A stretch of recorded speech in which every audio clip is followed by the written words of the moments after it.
Hello and welcome to the Wealth Doc Podcast with your host, Mike Heckman. I'm Wendy McConnell. Hi, Mike. How you doing? Hey, fantastic, Wendy. How are you today? I'm good. You know, time is just a-rolling. We're already in the deep midst of fall. Yes, Halloween, although you're probably not going to listen to this on Halloween, but here we are. It's the scary time of year. Oh. Did I scare you? I'm sorry. All right. I just need a breath. I'm good. Okay. So we have a guest today, correct? Yes, we've got Brendan Frazier on the podcast today.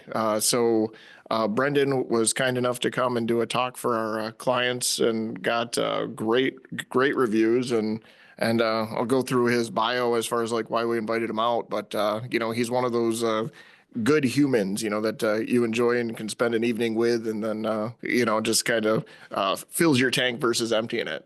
So he's really into the behavioral side of finance, which is something that I think is just like so crucial and so interesting.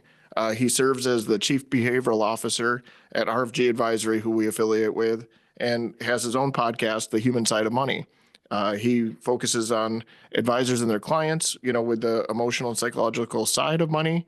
And he started his career as a consultant to financial advisors around the country. And he has his own advisory business and was twice named top 100 financial advisor by Investopedia. And he has a global training platform for financial advisors to do the developmental, behavioral, psychological, and emotional skills required to serve clients at the highest level. When he's not diving into the latest behavioral and psychology research, he is spending time with his wife, Shannon, and his two sons, Brooks and Shepard. And he welcomes all unsolicited advice on how to successfully raise two boys, as I would as well. So thanks for being here, bud. How's it going? Yeah, it's good. So two things come to mind as I sit there and listen to that. So like I get to hear my bio read back quite a bit, and it's always a really good like reflection of, is that who I am? Is that who I want to be? So first thing I would say is based on your introduction, I'm already rethinking ways that I could take this idea of good human that fills your tank rather than emptying it. Like maybe that might now be a new part of the bio, like Brendan Frazier fills tank, doesn't it? Or possibly like the LinkedIn byline, where it's like, here's your title, and then what do you do? It's like good human that fills the tank and doesn't empty. So I'm over here brainstorming now. Where am I going to use that? But also just a slight update, because I just heard it said back to me. I recommend all unsolicited advice on how to successfully raise two boys for sure. I'm now opening up submissions for how to raise three children, because we're expecting a kid here in a few months. And so we're going to update that and say, fantastic. Congratulations, man. That feels more daunting. So if I'm now open to all ideas, suggestions, submissions on how to do three kids. So quick update there. Well, fantastic.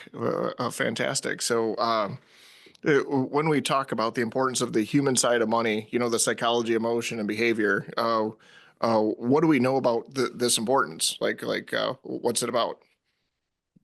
Yeah. So first of all, I don't think many people will just naturally think or know that it's important, that it's there, that it's impacting your decisions that you make every single day. We all in school or through experience or through just simply knowing math, we all know the number side, or at least to some degree, we know that the numbers are important. You can have spreadsheets and you can look at your calculations for the time value of money, and you can do all of that. And we get a little bit of training and insight on that.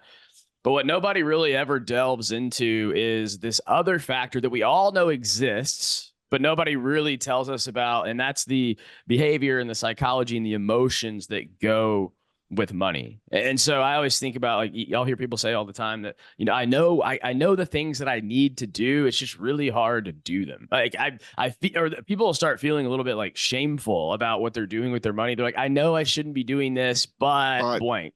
I know my spreadsheet says this, but blank. And that it's that but blank part that's like we need to know about, dive into, and accept that it's there. So I heard somebody say one time, he's also an expert in this area, in this realm, and he said the behavioral, psychological, or as I call it, the human aspect of money is just like gravity, where it may not be obvious and apparent, but it's there at all times, and you can choose to ignore it, but it doesn't mean that it's going to go away. So we might as well figure out how to best leverage it and what to do about it. And so I always like to give this example as a way to highlight the importance of it, because I think oftentimes we're like, okay, yeah, but like how important is it really? So there's a company called Morningstar. Morningstar is it's an investment company based out of Chicago. They do a lot of research, investment research and studies. And anyways, they conducted this study a number of years ago where they went out and they said, all right, we want to figure out what's the number one contributor to a person's financial success. Like if we could just focus on one thing that would make people, human beings, more likely to be successful with their finances, what would it be? So they went and they looked and they boiled it down to a number of things. As you would imagine, some of the things that show up in the top are your age. So it's like the amount of time that you have, your knowledge or how smart you are, your income or how much money you have. But there was one thing that was more predictive of financial success than any of those three. And it was how people behaved with their money. Their behavior. So your behavior, how you behave, is more important than the amount of time you have, how smart you are, and how much money you make. And to me, that sort of says it all. It's like if somebody came to me and said, hey, you can, if you want to be, we need you to be financially successful, you can pick any of these to be there. I'd probably say, all right, well, just give me as much money as possible. Like, let me make the most amount of money possible. And I'm sure I could be financially successful, but that wasn't the case. And then one more thing, because now I'm kind of rolling on it, but I think it's important to at least high level touch on this at the beginning. And I've mentioned this a number of times before, but I think it bears repeating. That is that I say we, but it's really people that are smarter than me and know how to do research. They find that almost 90% of financial decisions are emotional. They're not logical, they're emotional, and then they're backed or justified with logic. And so what I say to all that is like, this is there, it's real, it's impacting our lives. We might as well be aware of it and talk about it and figure out how to navigate the fact that it's there. Yeah, my two thoughts on there that I'm like hearing first, and I just got to get this out, is like, one is like, I don't know what the research is, but I bet you 90% of like all human decisions are emotional. You know, not just financial. We just seem to live in that space so much that those are the ones that we focus on. And then two, it's like, okay, so if my biggest lead indicator for, hey, am I going to be successful with this, is my behaviors. Okay, so what does that mean? What's a good behavior versus a bad behavior? And if there's a behavior gap, I mean, what do I do with that? Yeah, so the behavior gap is something that I think it's best explained or illustrated by looking outside of money, I think, into other areas of our lives. And so the examples that I always give is I'll ask, like, okay, so if you're listening or if you're sitting there, we're talking, it's like, okay, are you in the best shape that you want to be in? Is your marriage where you want it to be? Are your friendships where you want it to be? Just for now, are these rhetorical? Yes. Yeah. Okay. All right. So just be thinking there, are your friendships where you want them to be? Do you have the business that you want to have? Is it as successful as you want it to be? And the reason I bring those up is because almost nobody says yes to those questions. It's always like, well, I need to be in better shape. I could probably do a better job in my marriage. I could probably do things to get my business where it wants to get to where I want it to go. And the reason the gap to get from where you are to where you want to be in any of those, it's not hard. Like, we have no shortage of information on how to get in great shape, on how to have a great marriage, on how to build a thriving and successful business. Like, we look at how to get in great shape, we go back to health. If you look at that, what you find is that the how you get in great shape is pretty simple. You eat less, you eat healthier, and you work out more. But we don't have an information problem. We have an execution problem. The problem isn't knowing what to do. It's actually following through and doing it. That's the hard part. So I think this example highlights it. It really hammers it home as far as like how hard it is to change behavior. There's a study done a number of years ago where they took people that had heart bypass surgery. And I mean, it doesn't matter how little or how much you know about heart bypass surgery. What you need to know is that heart bypass surgery is not fun. It's expensive and it's invasive. And most importantly, it's not a cure-all. Like, you don't get heart bypass surgery and open up the valve in your heart and then you're good to go for the rest of your life. It's basically a Band-Aid. And so what the doctors will tell these patients is, hey, we did this surgery, we've got your blood flowing again, but if you don't change your lifestyle, you're going to be right back in here having another expensive invasive surgery. So what does changing your lifestyle mean? It means eating healthier, eating less, working out more, and smoking less. So these are the 4 things they have to do. They had they did this study with about 2,000 heart bypass patients. They followed up with them 2 years later. What percentage of these 2,000 heart bypass patients do you think had actually changed their behavior? My guess would be about 15%. 10%. So 90%. By the way, every time I ask that question, the answers are always way closer than I would expect. Just a side note. All right. So 90% of people knew exactly what to do when it's not necessarily a matter of life and death, but you don't really want to be messing with the heart. So it's close to being a life and death situation. And in the face of that, 90% of people still, despite knowing what to do, still can't change their behavior. And so I think money falls in a similar vein. It's like with money, with finances, oftentimes we can know what to do. Like we know the things we should do, but it's just really hard to follow through and do them. If it's hard to do and it's a matter of our health and life and death and an expensive invasive surgery, I think it's pretty fair to reason that it's going to be hard to do some of the things that it takes to be successful with our finances as well.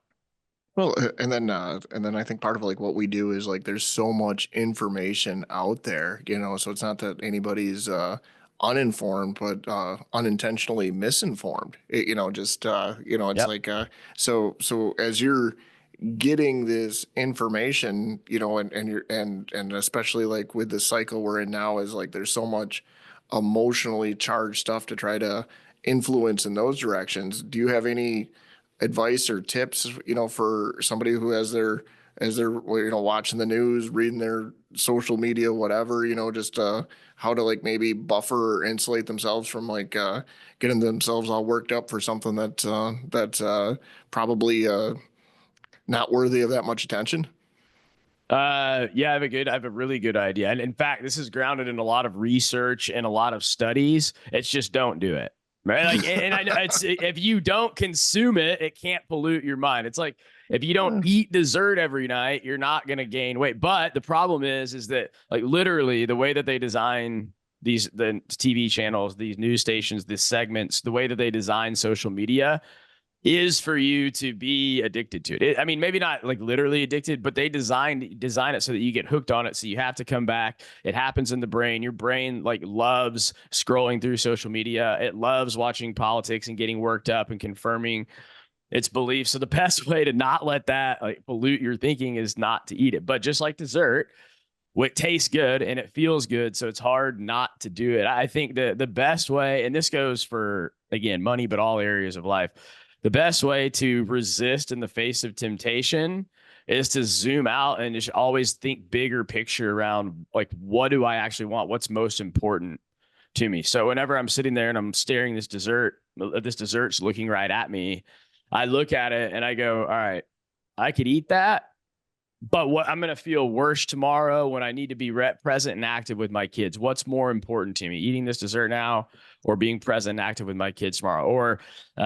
Or you think about like, all right, if I eat this now, like literally the other night I had this happen. There was this cookie sitting there and I was getting up to work out in the morning. And I was like, I know if I eat this, like I'm going to turn the TV on with it. I'm going to stay up late. When I get up in the morning, I'm going to regret it. Well, I'm going to be honest. I ate the cookie and I stayed up late. And that was one of the most miserable workouts I had in a long time. But so that's not a great example because I failed, but you want to try to bring it back to in order to combat this, the I guess addicting features and qualities of things like TV and social media.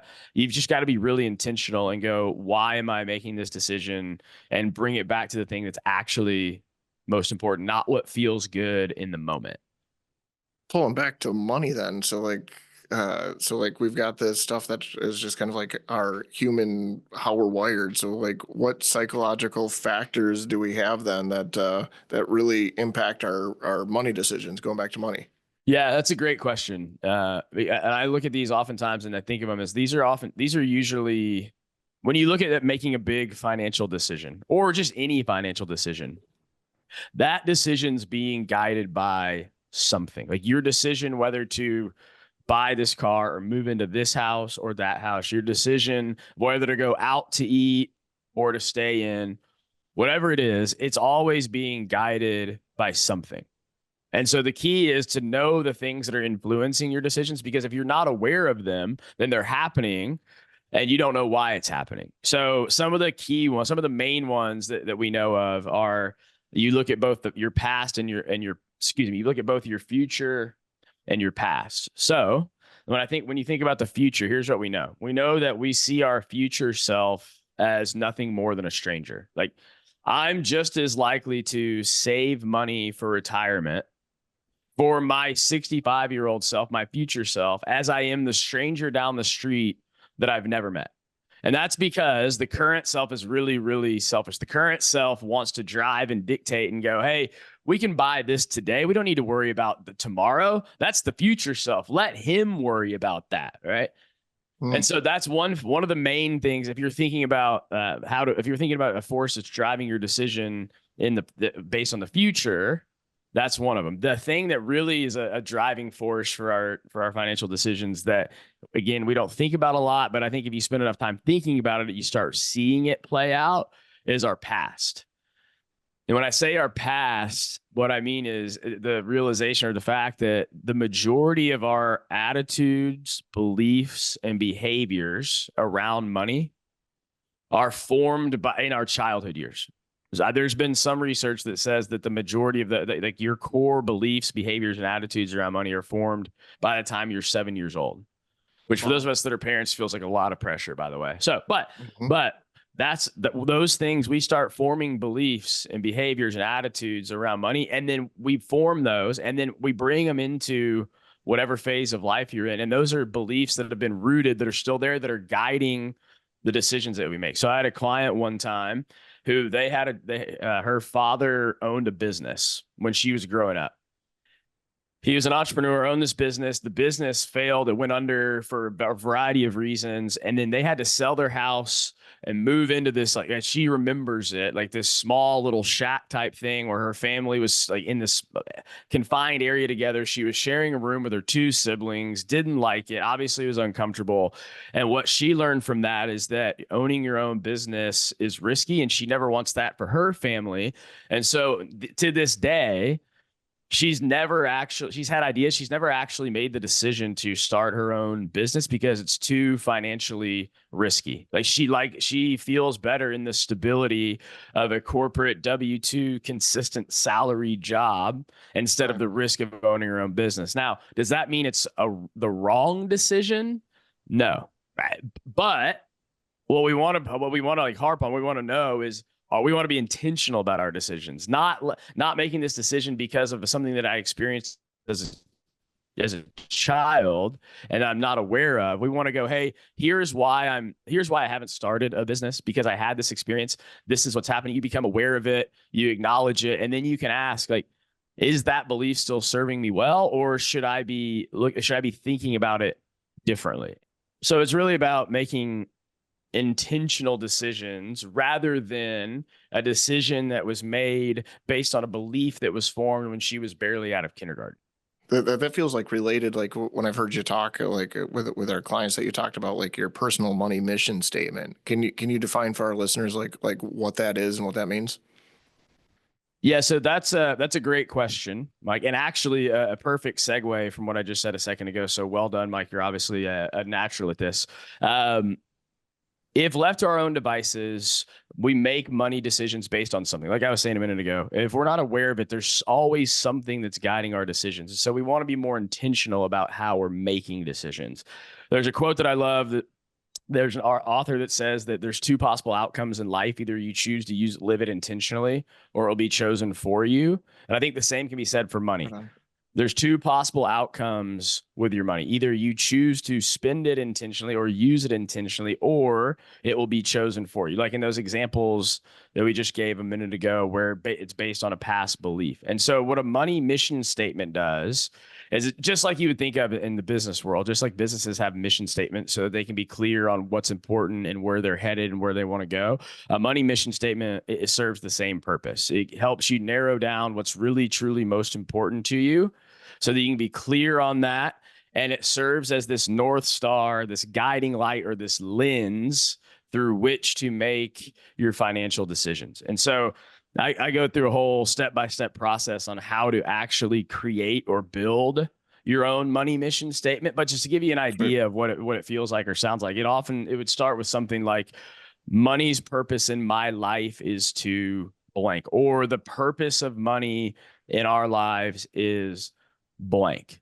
And here's two things to know about this. Number one is it will evolve, because we evolve as people. Things change, we change. The things that we want to prioritize change. So that's one thing, is it's not written in stone. Don't put a lot of pressure on yourself thinking you have to just nail it perfectly the first time.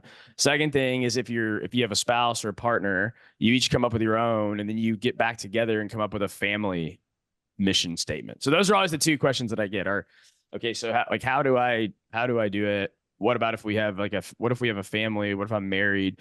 And last thing is, when you have this money mission statement, you want to make it visible. You want to keep it top of mind. So it might be like, you put a sign in your bathroom where you go every day. You put something on the fridge. You've got a card in your wallet. Or the one thing I've seen that I really like is, I had a client who they had their own spreadsheet where they would track things like when they would have money conversations. And so it was literally at the top of the spreadsheet, they put their mission statement in there. That way, anytime they go and they sit down and they dive into the numbers, the first thing they see is a reminder of why money's important to them. And it guides and colors the rest of the conversation to make sure they're anchored to what's most important. This feels like it combines and kind of transcends the idea of like an investment objective or even like a core value. What input would you have for people trying to figure out like what's most important to them? Yeah, that's a whole lengthy conversation because there's so many ways to do it. What I would say though is, you can quickly, or if you're looking for like sort of a way to guide or at least guide the path, if you don't want to go through a whole like lengthy process, there's a number of ways. One of the best ways. We'll make it quick. I'll say this: there are, if you just go to the internet, go to Google and type in values assessment, you can find a lot of really good exercises that take like 10 minutes that'll highlight what they call values, or the things that are truly important to you in your life. And so that helps you get a clear picture on it. There's another thing that I like to do, which is I like to go back and reflect on the things that have been like meaningful or fulfilling for me. Because I think what we have a tendency to do as people is we do things that we like, that we enjoy, that are meaningful, that are fulfilling to us. And then you go like 6 months or a year later, and you're like, why did I not keep doing that? It's the whole thing where it's like, hey, why did you stop? And you're like, because it worked. It's like, well, why did you? So for me, I went through this season where I was taking our boys out to lunch on these individual lunch dates, I guess you call it a date, once a month. So I would leave work, go get them. We'd spend one-on-one quality time together. Well, I was scrolling through my phone from the past year and saw a picture from that lunch. And I was like, why did I stop doing that? That was one of the like most fun, meaningful things that I've done in a long time. And for some reason I just stopped. So I always encourage people to help to get a feel for what is it that you'd like to do, what's important to you. If you take some time and just scroll back through the last 6 month, year, 2 years, either mentally or even through pictures in your phone or conversation with other people, the things that are most important really start popping up or cropping up, and they get highlighted through doing that. The last thing I'll say, again, if we're going bang for the buck here, is to ask this question. Jim Collins calls it the 2010 test. So what you do is you say, all right, if tomorrow I opened up my bank account and I had $20 million in my bank account. Now, you can also, if that's not meaningful to you, if it's not like a lot of money, you just expand it out and go, if I had 100 million or 200, do whatever number works for you. It's a number where you're like, whoa, I can't even really imagine. So if you woke up and you had $20 million in your bank account tomorrow, what would you do with it? What would you spend it on? And there's rules here. Well, actually, there's not rules yet, but I have to say one thing. You can pay off your house and your debts. You can take a vacation. You can give some money to other people. But after you do all that, you can't invest the rest. You have to spend it on something. And what is it that you would spend it on? What it does is it brings to light either the things that are important to you, or it brings to light things that you want to do that you just never let yourself dream of because you have this money constraint. Now, that's the first part of it. Some people are listening. They're like, you said the 2010 test, that was just 20. So here's the 10. You say, what happens if I had this $20 million? But you also find out that you only have 10 years to use it. You only have 10 years left. How would your answers change based on only having $20 million, or would they change? And oftentimes what you find is when you put a time constraint or add the time constraint, it starts bringing into focus the things that we want to prioritize, because we don't have forever. We want to make it happen sooner. So that's just another way to start teasing out the things that are important, so you can go, hey, this is what's important to me about money, so that I can make intentional decisions and use that money to do the things that are important to me. Oh, that's fantastic. Well, as we wrap up, I've just got like one question that I feel like I need to ask, and I have to do this half tongue in cheek, but I really want to hear your response to this. Can money buy happiness? Yeah. Do you have 20 minutes? Because dude, take as much time as you need, man. Yeah. So we've all heard the idea that money can't buy happiness. What I would say is that if it's not buying happiness, you're not spending it right. And what I mean by that is, do I think that money can just like create lasting and meaningful fulfillment so you can live the best life ever? No. Do I think it's required to have a lot of money to do that? No. But what we do know is that there are like proven ways, both like scientifically, neurologically proven ways to spend money that boosts happiness, meaning, and fulfillment. And so as long as you're, again, being intentional and using money in ways that we know creates more meaning, purpose, and fulfillment in your life, then money can technically buy happiness. Now, like the more you have, the more you can spend. Yes, but research also shows that there's a plateau, that eventually it's not even about more money. It's just about how do you allocate your money to fund the life that you want to live. So some of the ways that have been proven to be able to use money to create meaning, purpose, and fulfillment is, number one, using it to buy back time or investing in time. You can't create more time, you can create more money. So looking at saying, hey, how can I get more time in my life? And say, do I genuinely get joy out of, we'll say, mowing the lawn? Like, do you genuinely get joy out of it? Yes. Okay, great. Then go mow the lawn. Me, I can't stand it. I had a lawn mowing business when I was in high school. Feel like I got it out of my system then. And so it's like, hey, my time's better spent hanging out with my kids than it is mowing the lawn. That's one. Another one is to invest in experiences. Because when you invest in experiences, you create memories, and those stick with you for a long time. And so thinking through and saying, hey, I'm investing in an experience that I'll never forget. Like, for example, we took our family to Italy this summer, and it was like, financially, it was a little bit, it was strapped us a little bit, but we thought, hey, you know what? We're never going to look back one day and go, I really wish we wouldn't have taken that trip to Italy. Right? Like, that's just never going to happen. Number three, another one is investing in your health or social connection. So having good, solid relationships with people, but at the same time, like investing in things that are healthy. So working out, personal trainer, food regimen. And then the last one that's very relevant to money is we find that like giving money is actually a way to like boost meaning, fulfillment, and happiness. So what's funny about this though, is you think about it and you're like, all right, so I use money to spend time doing the things I want, to create experiences that I want to take, to be healthier, to have friendships, and to give back to things that I care about. And it's like, yes, money, it can be a catalyst to do those things. It can be the avenue through which to do those things. But at the core, those are just like very fundamental human needs and desires, right? And so money is just a resource to live into those, or to fund those, to be more happy, to have more meaning, to be more fulfilled. No, that's fantastic. So I'll just condense that and just that you said yes. Yeah, that was an option. That is true. Yeah. All right, we can try that one again. Does money buy happiness? Yes. And perfect. We're out. Yeah. Perfect.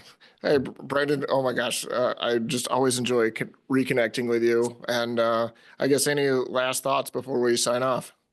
I'll say this, because it's the way that I try to hammer the point home in the most like concise, compelling way, is by saying this.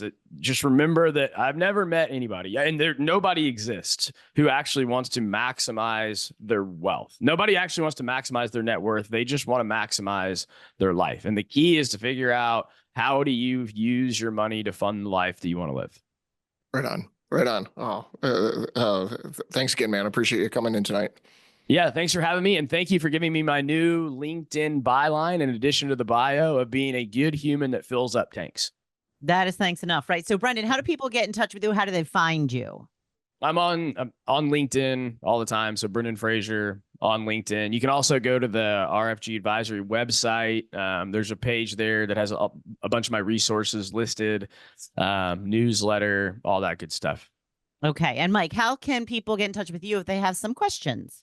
Yeah, right on. We've got the team available by phone at 231-425-4308. Just one more time at 231-425-4308. And then you can check out our wealthdoc.com, to check out podcasts and website stuff. And it's also available at sablepointwealthmanagement.com. So yeah, thank you, Wendy. All right. Well, thank you to both of you. And thank you for listening today. Please like, follow, and share this podcast with your friends. Until next time, I'm Wendy McConnell. Thank you for listening to the Wealth Doc Podcast with Mike Heckman. Click the follow button to be notified when new episodes become available. Have questions? Visit our website at sablepointwealthmanagement.com or give us a call at 231-425-4308. And don't forget to click the follow button to be notified when new episodes become available. The information covered and posted represents the views and opinions of the guest and does not necessarily represent the views or opinions of Sable Point Wealth Management. The content has been made available for informational and educational purposes only. The content is not intended to be a substitute for professional investing advice. Always seek the advice of your financial advisor or other qualified financial service provider with any questions you may have regarding your investment planning. Content here is for illustrative purposes and general information only. It is not legal, tax, or individualized financial advice, nor is it a recommendation to buy, sell, or hold any specific security or engage in any specific trading strategy. Results will vary. Past performance is no indication of future results or success. Market conditions change continuously. This commentary reflects the personal opinions, viewpoints, and analyses of Mike Heckman. It does not necessarily represent those of RFG Advisory, Private Client Services, their clients, or their employees. This commentary should not be regarded as a description of advisory services provided by Mike Heckman or RFG Advisory, or performance returns of any client. The views reflected in the commentary are subject to change at any time without notice. Securities offered by registered representatives of Private Client Services, member FINRA SIPC. Advisory services offered by investment advisory representatives of RFG Advisory, a registered investment advisor. Private Client Services, Mike Heckman, and RFG Advisory are unaffiliated entities.